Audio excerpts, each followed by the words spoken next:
Hey YouTube, today we're going to have a little bit of a caliber debate because I love doing those. It really gets people going and I really get to listen to people's opinion.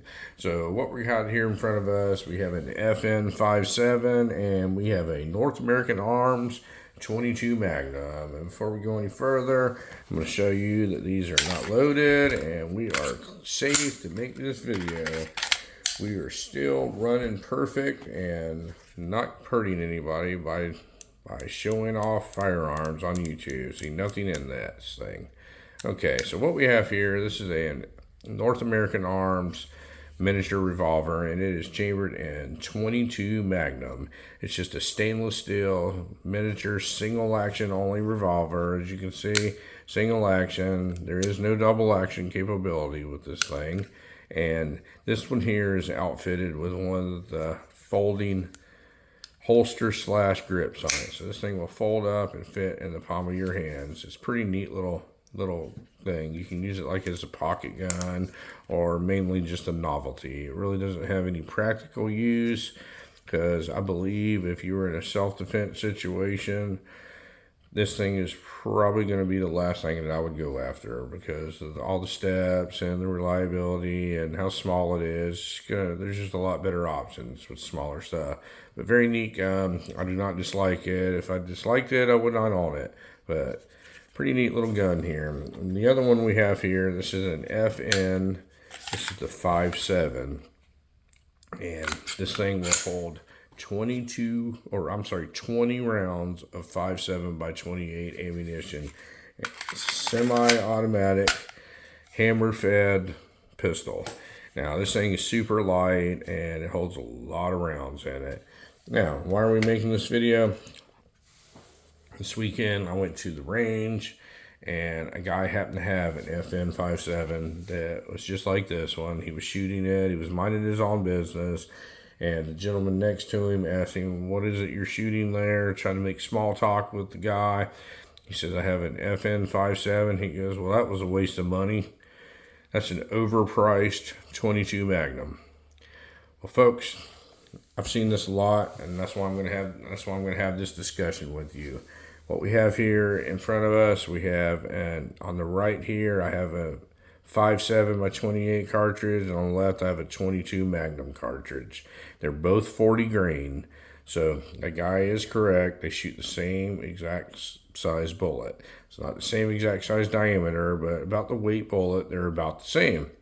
And the 22 Magnum here, this thing has been very popular for many years for people that hunt small games, and it's usually shot out of a rifle, you know, like a lever action rifle or something for hunting. They put a scope on it and it's very effective. It's not a bad round at all. And there's a couple companies that come out with some semi-automatic pistols that hold a bunch of rounds. And the one that comes to mind is the Kel-Tec PMR-30. I think that thing holds like 30 rounds in it. Smith & Wesson also has an M&P full-size 22 Magnum and probably holds about the same. Very cool gun. No dislike about it or anything, but to compare it to the 5.7 is absolutely false. The people that say stuff like that usually have never owned either one of them, and they like to read stuff on the internet or watch stuff on YouTube.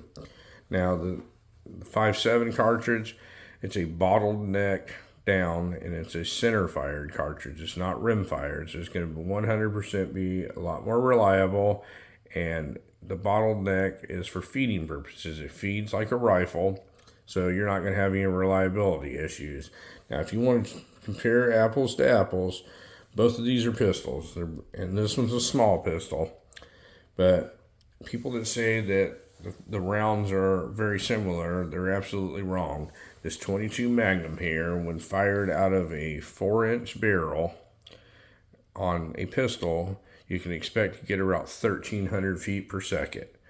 I mean, that's pretty good, but wait till we get into the rest of this discussion. If you fire this out of a rifle, you can get around 1,700 feet per second. That's out of a 16-inch normal size rifle barrel.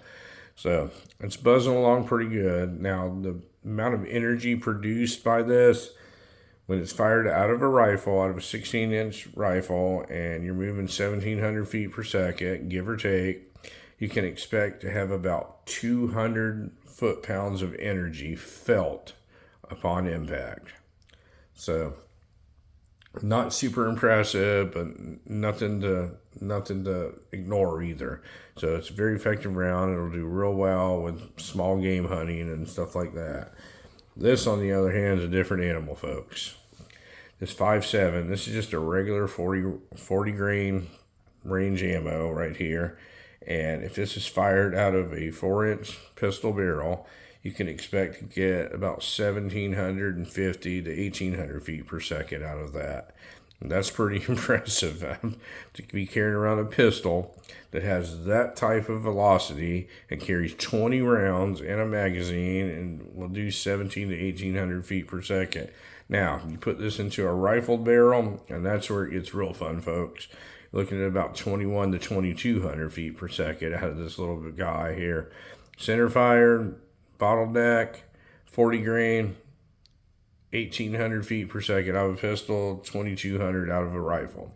Now, the difference is these 22 Magnums here, you're not going to get much more hotter than that. This is a real good hollow point, soft point, hollow point round, and the velocity in it, you're pretty much maxed out with this. I mean, I'm sure there's a little bit hotter ammo, but it's not even apples to apples. This 5.7 here, there's ammo that's available that will easily do 2,000 plus feet per second out of this 5.7 pistol right here. This FN 5.7 pistol, and it has penetrated soft body armor. No 22 Magnum's going to do that, folks. It's just not going to happen. And the amount of energy felt is close to 400 pounds when upon impact. So it's going to be double of the 22 Magnum. So people that say that a 5.7 cartridge is an overpriced 22 Magnum are completely wrong. It's not even close. It's not even in the same ballpark, folks. You're talking about two different things used for two different applications.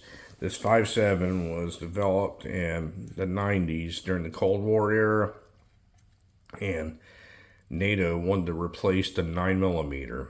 Well, FN came up with this whole cartridge, and they came up with what they call the PS90. It's a little sub gun that shoots this 5.7 cartridge, and they made this pistol as a sidearm that holds the same round, the exact same round as their sub gun. Well, there was an assault weapons ban that happened between 1994 and it sunsetted in 2004. After that happened, these became available to the general public, and they were widely popular because of the capacity you could hold, the velocity that these things have, the penetration capabilities. They're very light. It's a pretty large gun, but if you wanted to carry it, it is a pretty light package and everything like that. And they became available to the general public, and there's been a lot of controversy over the time with it because somebody figured out that under certain circumstances it would penetrate a soft body armor vest, and it's been looked down upon by a lot of people. Well, FN had the market on these things for a while because they were the only ones that made a pistol that was chambered in 5.7, and they're the only ones that made the ammunition. Well, times have changed, folks. There's a lot more affordable options. I think PSA makes a 5.7 pistol, Ruger and Smith & Wesson both make one, and a lot of other companies are starting to make this 5.7 ammunition, which makes it a lot more affordable. You can still buy the FN stuff, the FN ammunition, which is very great, but there is other options out there more affordable if you want to go to the range. But that guy all he wanted to do was talk about his 9mm Glock to this guy, and it was unsolicited, and I don't like seeing that, folks. If that guy's a 9mm lover, congratulations. That guy did not care. And all the reasons that 9mm people love is capacity and velocity, and this thing is the king. It will absolutely knock a 9mm out of the park in energy felt, velocity, flat shooting, and capacity. So the reason most people shy away from these 5.7s is the cost and the cost to shoot it. Well, that's coming down, folks. There's a lot cheaper options out there and stuff like that, and it's became a lot more affordable. Now, when you talk about cost between the 22 Magnum and the 22 or the 5.7 ammunition, I mean, you're probably about triple with the 5.7 ammunition, but you know, you're getting a whole different weapon and a whole different caliber here, so it's not really fair to compare the two. So anyway, folks, when you look at these two together and you hear somebody say that a 22 Magnum is just an overpriced 5.7 or it's the same thing or whatever, you heard it here, folks. It's not even close to the same. This is a way more powerful and more versatile defense round than this is. This thing has its place in the world, and I own one. I own a couple things that shoot 22 Magnum, so I do not dislike it. I also have the 5.7, and I do not dislike it either. I'm just telling you, it's like comparing a BMW to a Honda. They both do really well at what they do, but they are not the same. Anyway, folks, you have any questions on either one of these two calibers or any of these two weapons here that I've showed you? I have videos on each one of these, this little North American Arms 22 Magnum and this FN 5.7. I have separate videos that go into depth on both of them, and all my facts, I checked them before I made this video. But anyway, folks, thank you very much for watching this little short video today, and you folks have a great day.